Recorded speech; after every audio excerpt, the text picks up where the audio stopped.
Hello, hi viewers. இதுதான் எங்கள் ஊர் களக்காட்டு மலை. இமய முதல் குமரி வரைன்னு சொல்லுவாங்க இல்லையா? அதை இந்த மலையை பிடிச்சி போனால் இந்த தெற்க போனால் கன்னியாகுமரி, அப்படி போனால் இமயமலை வரைக்கும் போகலாம்.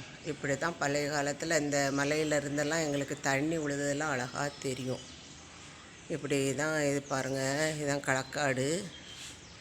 அப்படியே எங்கள் மச்சிலேருந்து பார்த்தா அங்கே ஒரு மலை தெரியுதா? அங்கே தெரியும். அதை அப்படியே சுற்றி போனால் நம்ம இமயமலையில் போய் சேரலாம். இங்கே தக்க போனால் கன்னியாகுமரி.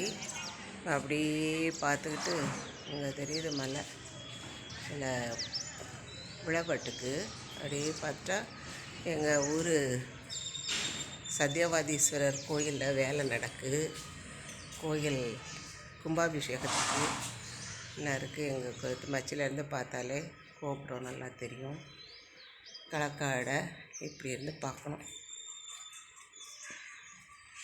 மச்சிலேருந்து பார்த்தா இவ்வளோ அழகான ஊர்.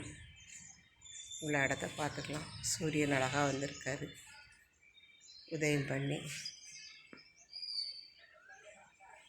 மட்டுக்காரு. இதுதான்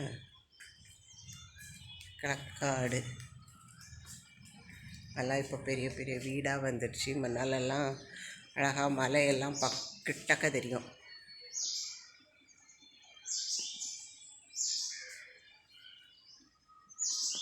தெரியுதா?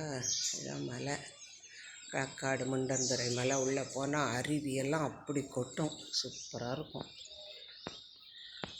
இங்கேருந்து தான் கால்வாய்க்கு நிறைய ஊர்களுக்கு தண்ணி போகும். அதை சேமித்து வச்சுக்குவாங்க. இதிலெல்லாம் தண்ணி அருவி அப்படி கொட்டுறது சூப்பராக தெரியும் எங்களுக்கு. மழை அதை ரொம்ப அழகாக இருந்து வேடிக்கை பார்ப்போம்.